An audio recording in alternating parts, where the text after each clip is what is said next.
Olá, estamos começando o programa Cidadania, um programa sobre o cidadão e os seus direitos. Você que nos acompanha já sabe que a TV Câmara Mossoró é exibida em parceria com a TCM através da sua grade de programação no canal 23.2 e também através da nossa parceira Telecab no canal 2. Nós temos também o nosso canal do YouTube. Através dele você poderá assistir as outras edições do programa Cidadania, bem como os programas também da nossa grade. Bom, e nós temos também o nosso Instagram, vai aparecer na sua tela, @programa Cidadania. Através dele você pode deixar sua sugestão de tema para os próximos programas, os convidados que você quer ver aqui comentando, debatendo os temas, sua crítica, seu elogio, porque nós estamos aqui para construirmos juntos esse canal que é de cidadania. E por falar em cidadania, é que nós vamos falar hoje sobre um tema que muitas vezes, Adalto, não é retratado, apesar de nós já termos falado inclusive sobre previdência aqui. Esse tema é um tema mais específico que muitas vezes não é retratado tão rotineiramente, né? Joyce, na verdade o tema previdenciário, né, que eu acredito que muitos já sabem da existência, do nome no dia a dia, da nomenclatura que eu digo, mas existe realmente um tipo que muitas das vezes as pessoas têm dúvidas ainda de como proceder. E a gente fala aqui da previdência rural. Eu já fui indagado diversas vezes, apesar de não ter atuação na área, mas acerca de requisitos, por exemplo, que são necessários para você, obviamente, pleitear uma aposentadoria a nível rural. Seja por idade, seja contribuição, pronto. Um dos pontos que a gente vê com frequência as pessoas indagando, e contribuição eu tenho que fazer, eu passei a minha vida inteira no campo. Sempre trabalhei na atividade rural. O que é preciso para que eu me aposente? E hoje, realmente, nós trouxemos aqui a nossa colega Yara, que irá traçar um pouco desses pontos, esclarecer acerca desses requisitos, o que é necessário, a questão de contribuições e diversos outros assuntos atendentes à questão do homem do campo rural, né? Pois é, a aposentadoria do trabalhador rural. Bom, se você é trabalhador rural, tem algum conhecido, algum parente, não esqueça de passar esse programa, mandar o link para ele, para que ele seja conhecedor dos seus direitos e também dos seus deveres referente a esse tipo de previdência. No próximo bloco, como a Adalto já falou, nós vamos trazer aqui a doutora Yara Santos, que é advogada especialista em direito previdenciário, para conversar um pouco conosco sobre esse tema e tirar também as nossas dúvidas, que eu acredito que são as suas dúvidas também. Nós lembramos ainda que o programa Cidadania é exibido toda quinta-feira às 7 horas da noite, mas durante toda a programação ele é reexibido para que você, mais uma vez eu repito, fique cada vez mais bem informado dos seus direitos, dos seus deveres e atuante na sua comunidade. A gente vai fazer um breve intervalo, mas daqui a pouco a gente volta no segundo bloco do Cidadania, conversando sobre previdência do trabalhador rural. Não saia daí que é rapidinho, a gente volta já.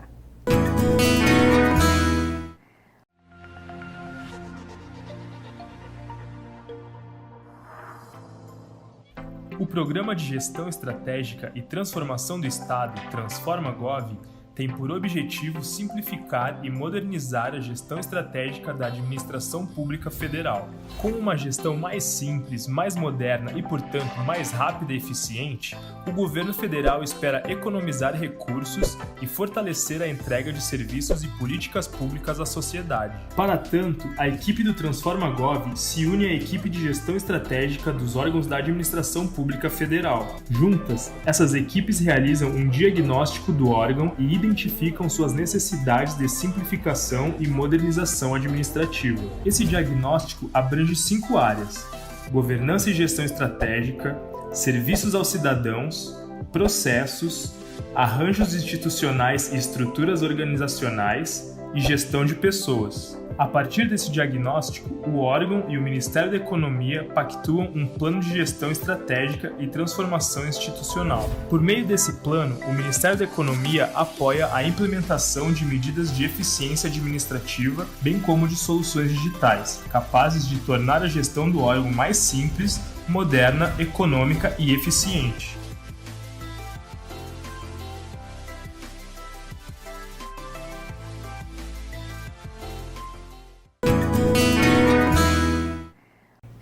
volta com o programa Cidadania e nesse segundo bloco nós vamos conversar com a nossa convidada, a doutora Yara Santos, advogada, especialista em direito previdenciário, sobre a aposentadoria do trabalhador rural, não é, doutora Dalto? E hoje nós, como repito, nós trouxemos a doutora Yara, que irá exatamente esclarecer esse ponto. E para iniciar nosso bate-papo, doutora Yara, eu gostaria que esclarecesse o que é essa aposentadoria por tempo rural, né? O que é e quem tem, obviamente, quem pode pleitear.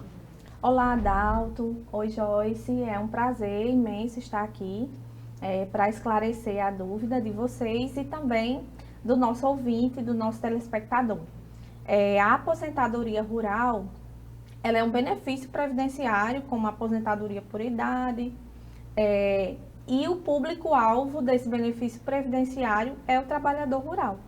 A legislação vai chamá-lo de pequeno produtor rural, mas para o nosso linguajar, que eu já vou me despir da linguagem técnica do direito e vou usar a linguagem que eu uso no dia a dia com o meu cliente, é o trabalhador rural. Que é o pequeno produtor rural. E esse pequeno produtor rural, ele pode ser o parceiro, o meeiro, o proprietário. E quais os requisitos que o trabalhador deve preencher para que ele consiga uma aposentadoria? A idade é o primeiro requisito, 60 anos para homem e 55 anos para mulher.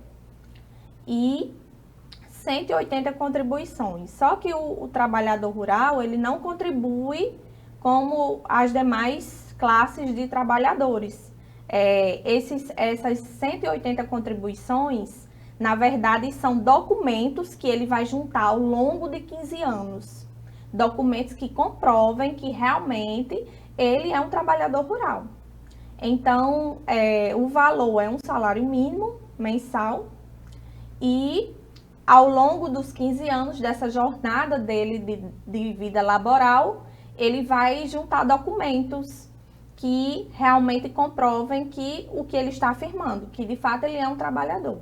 Esses documentos, eles estão exemplificadamente na legislação e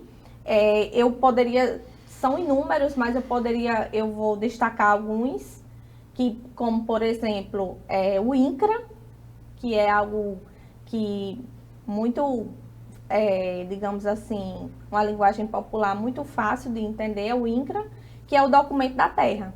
Então, muitas vezes, o trabalhador ele não tem uma propriedade, mas ele trabalha para alguém, não em troca de salário, mas como parceiro, em troca do fruto que a terra vai produzir. Na verdade, ele faz um contrato de parceria rural e aquele contrato é uma prova para que quando ele tiver com os seus 60 anos de idade, esse homem, ele possa juntar no processo administrativo do INSS para postular sua aposentadoria. Junto com esse documento, ele pode se inscrever em um sindicato de trabalhador rural, para efeito de prova. Claro que não é a única prova, mas serve para efeito de prova. E assim como o trabalhador rural é equiparado ao segurado especial, o cônjuge aquele grupo familiar que o trabalhador rural está inserido. Então, na verdade, a ideia, da forma que a doutora Yara acaba de explicar, é exatamente colher provas, documentos hábeis que vincule aquela pessoa ao campo, né? Ou seja, que demonstre que ela realmente, desde aquela quantidade de tempo, né, de 180, exatamente, ele esteja ali ligado ao campo e que viva do que o campo lhe proporciona, né? Então, daí a questão do rural, né? E só assim, para deixar o nosso telespectador um pouco mais tranquilo, muitas vezes é impossível o trabalhador juntar documentos de 15 anos atrás. Mas o que a jurisprudência tem entendido chama-se de início de prova material. Que se, por exemplo, se eu tenho um documento, se eu sou uma mulher e eu tive filhos e eu postulei um salário maternidade, e daqui a 10 anos eu postulei um outro, então aquilo ali já vai servir de prova para a minha aposentadoria. Aquilo ali é uma prova hábil que o INSS reconhece sem nenhuma dificuldade, que naquela época que eu engravidei, que eu apresentei documentos, ali já marca o início da minha trajetória como trabalhadora rural. Interessante, realmente, né? Ao contrário, como a doutora Yara falou, de outras classes de trabalhadores que precisam contribuir, né, mensalmente, né, com a Previdência. Exatamente. Doutora Yara, recentemente nós tivemos uma reforma, né, previdenciária, e em relação a esse segurado especial, houve alguma alteração na legislação? Houve uma piora, uma melhora? Não, Joyce, eu costumo dar graças a Deus que a reforma da Previdência, ela não incluiu o segurado especial. Então, prevalece as mesmas regras de antes da reforma. Inclusive, existe uma proteção sobre essa classe de trabalhador, uma vez que digamos assim, é o que é menos, tem menos conhecimento sobre seus reais direitos. Então, a legislação ela não foi mudada, permanece a mesma. Realmente é uma classe de trabalhadores, Adalto, que é mais sensível. Por quê? Quando você pensa em trabalhador rural, você automaticamente lembra que ele está afastado mais do centro urbano e tudo é mais dificultoso, né? O acesso aos serviços públicos, por exemplo, a uma UBS, a uma escola, a um banco, né? A própria agência do INSS realmente precisa de um olhar mais específico para essa classe de trabalhadores, né? Sim, com certeza. E doutora Yara, ela já entrou um pouco nessa área, ela até já explica assim, alguns requisitos necessários para se comprove, mas para o nosso telespectador entender, principalmente, claro, aquele homem do campo que nasceu, viveu em torno do campo, ali com a família, colhendo, o que eu posso caracterizá-lo para vincular aquela atividade como sendo rural? Existe algo específico, eu digo assim, esse realmente passou a vida inteira no campo, ele é rural? Pronto, eu vou explicar. Na verdade, existem alguns requisitos. E o primeiro é o trabalhador trabalhar para a sua subsistência, ou seja, para se manter daquilo ali. Inclusive, tem a questão da área rural, que o trabalhador, para ser considerado como segurado especial, ele precisa, a fazenda ou a propriedade, precisa englobar até 4 glóbulos fiscais. E essa medição desse terreno é importante, porque se for comprovado que é uma propriedade muito grande, descaracteriza a questão do trabalhador rural. Ele vai passar a ser contribuinte individual e não mais trabalhador rural. Então, é importante a questão da terra, do tamanho que ele está produzindo, a questão de não ter vínculo empregatício de forma permanente. Ele até pode assinar a carteira, mas ele pode até 4 meses no ano. Perceba que nós enfrentamos um período de seca e, obviamente, tentando proteger o trabalhador, a pessoa não vai passar o tempo todo esperando a chuva cair. Então, ele pode trabalhar até 4 meses e também pode contratar um trabalhador por 120 dias em um ano. Então aí me surgiu uma dúvida, e eu acredito que muitos têm também essa dúvida, aquelas pessoas que lidam no campo. Eu já fui indagado, por exemplo, a pessoa passou a vida inteira trabalhando realmente em serviços atendentes ao rural, mas só que com carteira assinada. Essas empresas, por exemplo, que plantam melões, por exemplo, a pessoa passou a vida inteira trabalhando lá no campo, literalmente, só que com carteira assinada. E diz, isso aqui, por exemplo, vai atrapalhar a minha vida se eu quiser me aposentar como rural? Ou pelo fato de eu trabalhar no campo, isso aí já conta também? Conta, ajuda. Ele na verdade faz parte de uma das provas. Ele pode sim assinar carteira como empregado rural, né? Que é um pouco parecido com o empregado urbano, mas tem que constar lá na CTPS que é um empregado rural. Ajuda. Agora também não pode 3, 4 anos como empregado rural. E depois ele deixou, não tem nenhuma prova, ele só tem aquele tempo. Então, ele perdeu a qualidade de segurado. Como acontece, então, assim, na medida que ele assina a carteira e quando terminar o vínculo, ele não procura se aproximar, de cultivar a terra, de fazer uma outra atividade para que junte e não separe o tempo dele. Então, eu acredito que isso ajuda bastante. Doutora Yara, Adalto, a gente vai fazer um breve intervalo, nosso bloco já está finalizando, mas a gente retorna daqui a pouquinho falando um pouco mais sobre a aposentadoria do trabalhador rural. Não saia daí que a gente volta já.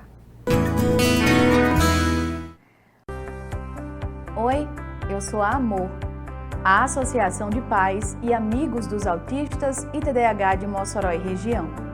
Mas você também pode me remeter ao sentimento, que por sinal, aqui não falta, sempre sobra.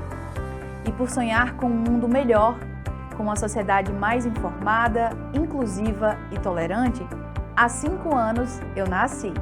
Eu digo que é de suma importância, né, termos uma entidade como essa, né, para receber, para acolher, né, essas famílias, né, que já vêm com inúmeras dificuldades, né, desde da descoberta do laudo, né, do diagnóstico, né, do seu filho ou sua filha e todo o tratamento, né, que aí vai se deparar. Então, a associação está justamente para dar esse suporte. Então, por isso, essa é a nossa luta enquanto associação, enquanto cidadão, enquanto pai e hoje enquanto representante, né, da associação, com toda uma equipe que fazem parte, né, dessa diretoria, os próprios associados que somam conosco para que possamos, né, buscar, né, fazer a inclusão, né, porque políticas públicas é inclusão, né, quando não há políticas públicas, com certeza famílias estão sem ter acesso ao serviço de saúde de qualidade. Por aqui a gente brinca, se diverte e compartilha muitas experiências. Por isso acabamos nos tornando uma grande rede de apoio e suporte. Assim, então a associação tem o intuito mesmo de buscar políticas públicas para beneficiar essas crianças e adolescentes. A associação também busca apoiar as famílias, né, porque assim, quando se recebe um diagnóstico, muitas famílias ficam em choque, né? Então assim, e nós enquanto grupo, a gente dá apoio uns aos outros e isso fortalece muito, né? E a importância da associação é muito grande, porque é esse grupo de apoio. O autismo é uma característica, assim como tem pessoas louras, tem pessoas... Então, se você recebeu o diagnóstico de autismo ou TDAH, não hesite em nos procurar. Estamos de braços abertos e com muitas histórias incríveis que com certeza vão te ajudar. Assim, as pessoas que têm autismo podem viver uma vida normal, ser o que elas quiserem, conseguir o que a pessoa quiser. E para mim foi muito bom ter entrado na associação, porque são muitas experiências trocadas com outras mães, foi muito bom. Dicas, tudo que ajuda, né? Vocês mães que receberam o diagnóstico agora, estão se sentindo sozinhas, vocês não estão sozinhas. Tem o grupo da Amor, da associação, estamos aqui para acolher todas essas mães que não sabem o que fazer, que estão desesperadas, né? Não se desespere, a Amor está aqui para dar amor para vocês.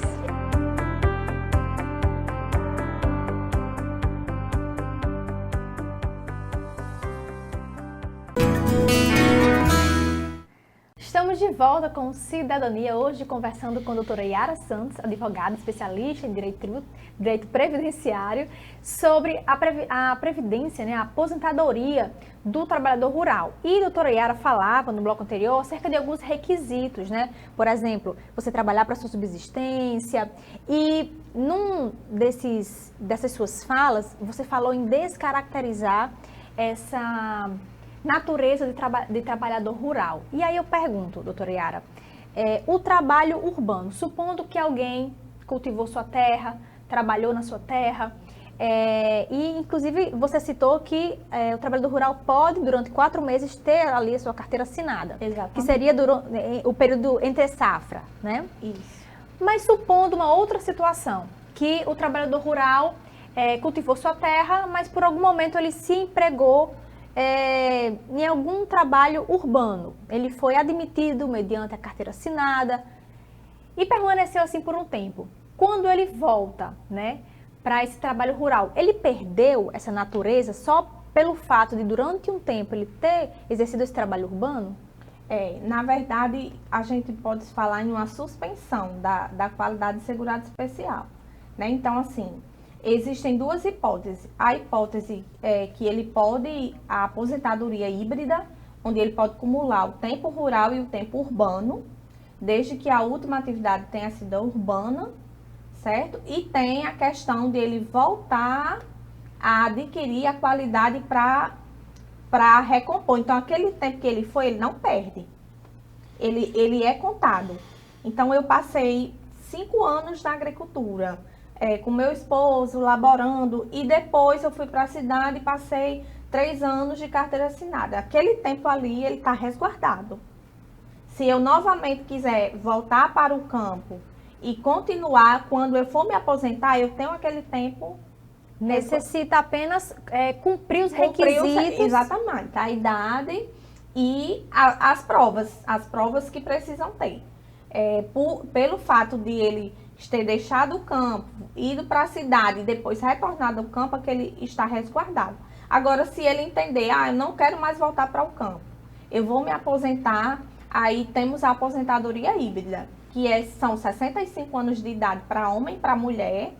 Contudo, você tem o seu tempo de rural mais o tempo de urbano. Então, possível acumular. Então, na verdade, ela pode tanto acumular ou pode. Se for a opção daquela própria pessoa, assim, não, eu quero terminar minha vida no campo. E aí ele vai ter que cumprir os requisitos, contando com aqueles 4 anos que ele já ficou. Exatamente. E, obviamente, vai somar. Ele não tem como aglutinar urbano com rural. A não ser que seja nessa outra via que ele escolha, né, obviamente, de seguir. Exatamente. E doutora Yara, por exemplo, eu comercializo produtos rurais, certo? E essa comercialização dos produtos rurais pode descaracterizar uma atividade rural? Depende, né? Então, assim, depende porque você precisa, primeiro que você precisa, os seus produtos rurais precisam, essa empresa, precisa ser uma pequena empresa e precisa estar no redor onde você considerado, onde você tem a sua, digamos assim, onde você exerce a agricultura. Então, tipo, se você reside aqui em Mossoró e você tem uma pequena terra e você planta lá, então, obrigatoriamente, o seu comércio de produtos rurais tem que ser nessa imediação. Você não pode ir para Natal e abrir uma empresa, senão você desqualifica. Mas se você for um microempreendedor, se você estiver com trabalhadores rurais na sua empresa, você não perde a qualidade de segurado especial. Então, tem todo como que eu quero dizer, uma intuição, tudo trabalhando de acordo para que não se descaracterize. Então, se você pode ser um microempreendedor que trabalha com produtos rurais, que tem um empregado rural e que você tem a sua empresa aonde normalmente você exerce a sua atividade rural. É como se saísse do campo e voltasse para o campo, né? Exatamente. Na verdade, você pode trazer a sua atividade para o município limítrofe de onde você tem a sua terra ou o seu chão onde você cultiva os seus produtos. Doutora Yara, você falou nessa economia, nesse trabalho de subsistência. O que é que se entende por esse regime de economia familiar? Pronto, o regime de economia familiar, ele pode ser entendido como aquele trabalhador que trabalha para a subsistência, mas que ele também conta com a ajuda da sua família. Então, a esposa e o filho maior de 16 anos, como eu vou falar numa linguagem um pouco familiar, ele herda esse status de agricultor que o pai carrega e ele traz para si. Então, ele já tem a tendência a também ser um agricultor. Contanto que ele não assine a carteira, não saia do município onde é desenvolvida a agricultura, ele é considerado como agricultor. E a questão da subsistência é de onde ele tira a comida. E ele até pode comercializar, ele pode tirar uma parte para se alimentar e uma outra parte para se subsistir, para garantir a subsistência de outras formas. Isso também não descaracteriza a questão de ser segurado especial. E pode, inclusive, fazer uso de maquinário, de tecnologias? Sim, exatamente. Não há nenhuma proibição, a legislação não proíbe o uso de uma tecnologia, por exemplo. E aí vamos mais adiante um pouco, a gente comentou até então, passamos a questão dos requisitos, o que é necessário, a questão de comprovação do vínculo daquela pessoa ao campo e, obviamente, futuramente caracterizar uma apostadoria aí a nível rural.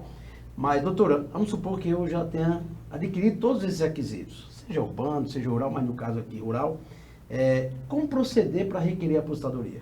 Adalto, obviamente que eu preciso enaltecer a figura do advogado previdenciarista.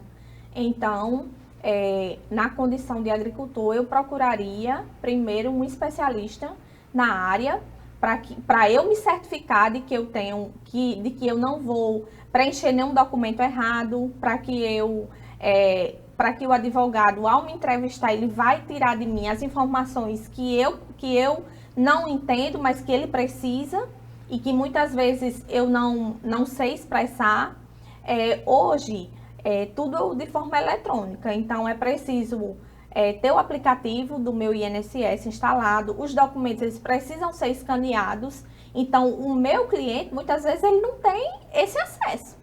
A realidade é essa, o meu cliente ele não tem esse acesso. Então, ou ele vai até o INSS e lá é orientado a ele ligar para um 135 ou procurar um advogado, porque lá só faz esse atendimento por agendamento.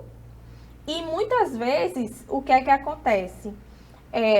O trabalhador, ele acaba levando documentos pela metade e tem o seu benefício indeferido.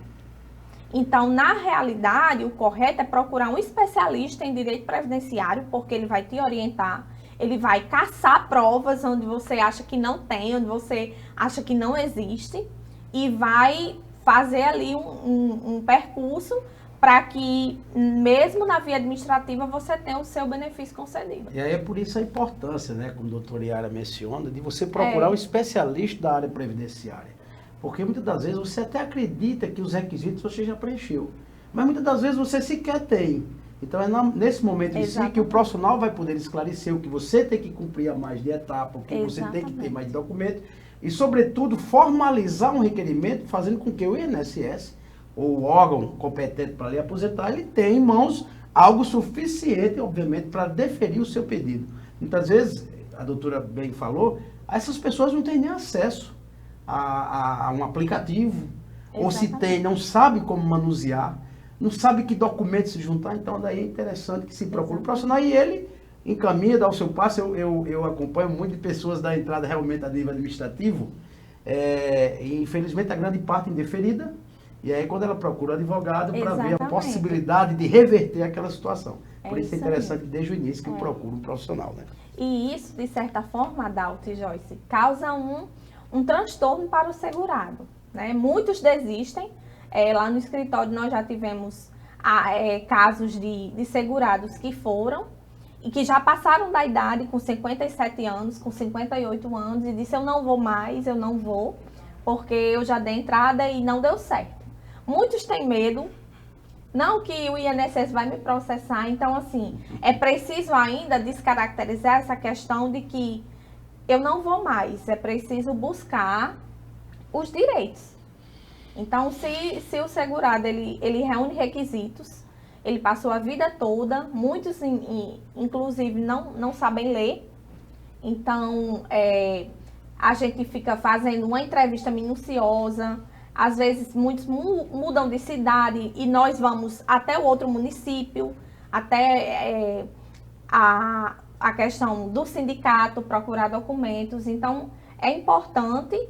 Mas diga-se de passagem que hoje, infelizmente ou felizmente, tudo é eletrônico. Bom, doutora Yara, a gente vai fazer um breve intervalo, mas a gente ainda retorna no nosso quarto e último bloco, conversando sobre a aposentadoria do trabalhador rural. Não sai daí.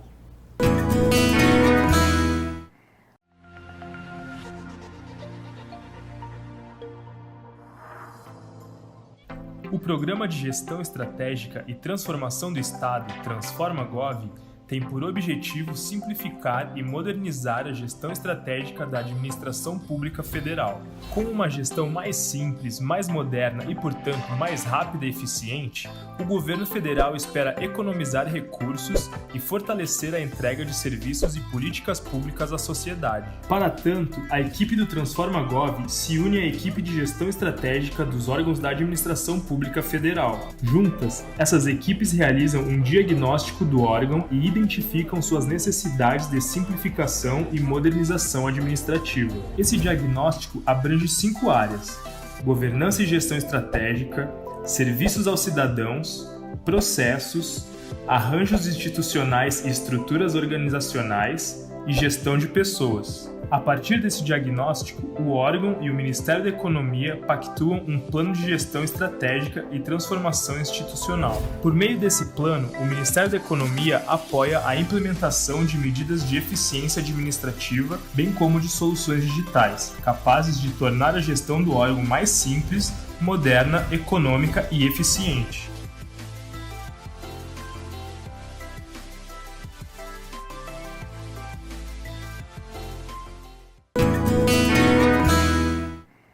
Estamos de volta com o quarto e último bloco do Cidadania. Já vamos aqui conversando com a doutora Yara, que falava no bloco anterior, né? A gente conversa hoje sobre a aposentadoria do trabalhador rural e aí eu pergunto, deferida então a aposentadoria pelo INSS ou então pela via judicial, qual o valor da aposentadoria?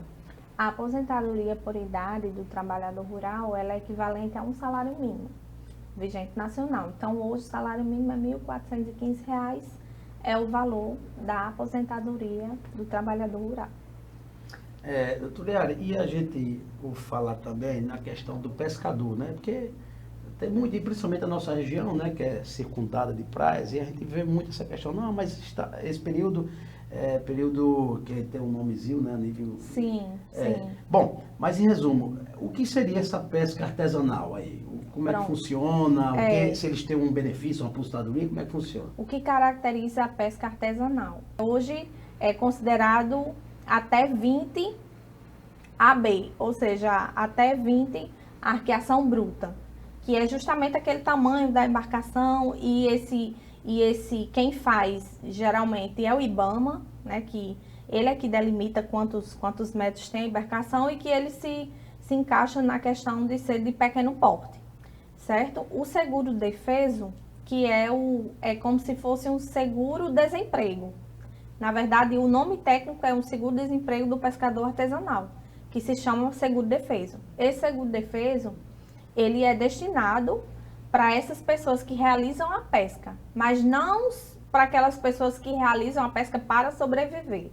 É para aquelas pessoas que realizam a pesca para comercializar e também para sobreviver. Então, esse segurado, ele precisa estar cadastrado nos sites e nos cadastros das bases governamentais, para ele poder ter o direito assegurado.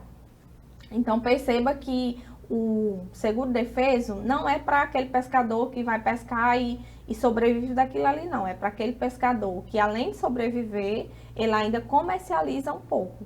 Porque a ideia do seguro-defesa é justamente como se fosse um seguro-desemprego, que é a época em que o pescador ele não pode exercer a pesca devido àquela época da piracema. Que é a época de reprodução, né? Exatamente. E ele também pode pleitear a aposentadoria por idade rural, porque ele se encaixa como segurado especial, desde que comprovadamente tenham também esses documentos de que ele requereu o seguro-defeso, de que ele pertence a uma classe de pescadores que está cadastrado na base governamental. Então, e que ele, e o pescador artesanal, ele paga uma contribuição, se não me falha a memória, uma vez ao ano. Então, tem essa diferença do trabalhador rural para o pescador artesanal. Doutora Yara, a gente poderia inclusive fazer outras perguntas, né, Adalto? Porque realmente é um tema que a gente não vê rotineiramente falar. Fala-se muito em aposentadoria, em previdência, em reforma, mas especificamente sobre os segurados especiais, a gente ainda escuta pouco, né? E nós gostaríamos de agradecer a sua presença, doutora Yara. Obrigada. Em vir aqui conversar conosco, tirar um pouco das nossas dúvidas. Eu me senti muito à vontade hoje e estou disponível para o próximo tema. Sim, sinta-se convidada desde já, né, Adalto? Com certeza. Obrigada. E eu vou chamar vocês, então, agora, para juntos assistirmos nosso professor Pietro Medeiros com seu quadro Dicas de Concurso, para você que é concurseiro ficar aí antenado sobre os editais. Dr. Pietro traz também dicas e informações, inclusive temas, né? Possíveis temas aí que irão cair nos concursos públicos. Então, Pietro, agora é com você.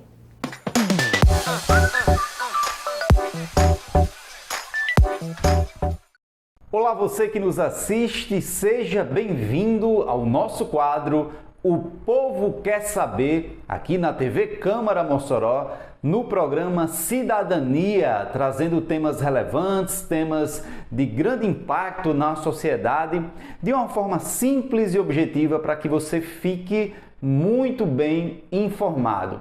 Recebemos algumas informações, algumas perguntas, na verdade, relacionadas às pessoas que possuem o autismo. E uma das perguntas que mais me chamou a atenção foi relacionada às escolas. Poderá uma escola pública ou uma escola privada, seja municipal ou estadual, recusar a matrícula de um aluno, de uma criança que tem autismo? Esta é a pergunta, esta é a indagação. Já vou adiantar a você que nos assiste que não. A escola não pode negar. Temos aí o Estatuto da Pessoa com Deficiência, temos várias decisões judiciais, temos a jurisprudência farta dos nossos tribunais. Não pode uma escola, seja pública, estadual ou municipal ou privada, negar a matrícula de uma pessoa, de uma criança que tem autismo, tá certo? Então isso aí já é pacificado, inclusive os nossos tribunais, o Poder Judiciário tem sido bastante acionado com relação a isso. A escola não pode dizer, não há vaga para ele, aqui na escola eu tenho um limite máximo de pessoas que podem, com autismo, que podem se matricular. E justamente foi outra pergunta. Existe um número máximo para matrícula de pessoas que possuem autismo? Resposta é negativa. É negativa. O Estatuto da Pessoa com Deficiência é claro com relação a isso. Outra pergunta interessante é o seguinte: algumas escolas elas fazem uma espécie de avaliação, uma entrevista com os pais. E mediante essa avaliação, que, digamos, abre aspas, uma avaliação pedagógica, matricula ou não o filho. Isso também é proibido, não pode também a escola utilizar de um falso questionamento pedagógico para não matricular a criança com autismo.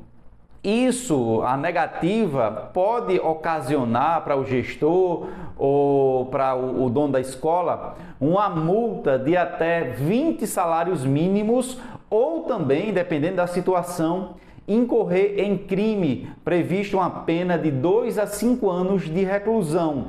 É muito importante. E aí você que está em casa deve estar se indagando. Então, o que é que eu devo fazer caso de uma negativa de matrícula do meu filho que tem autismo?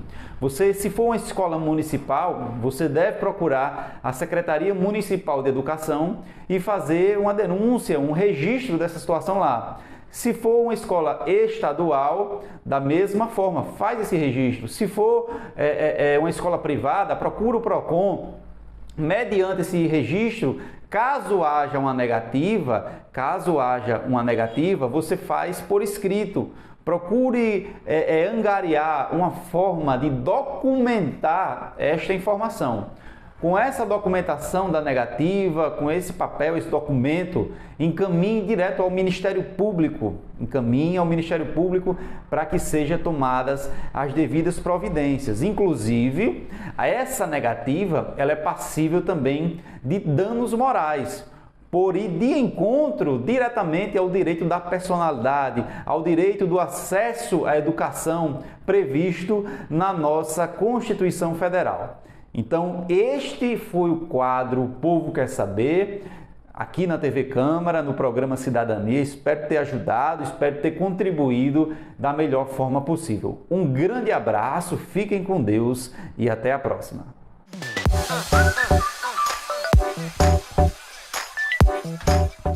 Obrigada, professor Pietro, mais uma vez pelo quadro Dicas de Concurso. O nosso programa vai chegando ao fim, né, Adalto? Nós agradecemos mais uma vez. Infelizmente, nós estamos chegando ao fim. Realmente, o assunto daria para se estender um pouco mais, e nós agradecemos, doutora Yara, em nome aqui da TV Câmara Mossoró, por esse esclarecimento aqui ao nosso telespectador, que hoje nos trouxe diversos pontos de esclarecimento acerca do que é a aposentadoria rural, seus requisitos, as pessoas que podem assim pleitear, e acredito que tenha sido bastante de importância aquelas pessoas que muitas das vezes não entendem, não sabem como prosseguir em relação a requisitos provenientes do campo. Exatamente, eu estou lisonjeada em participar e estou disponível para voltar outras vezes. Muito obrigada, doutora Yara Santos.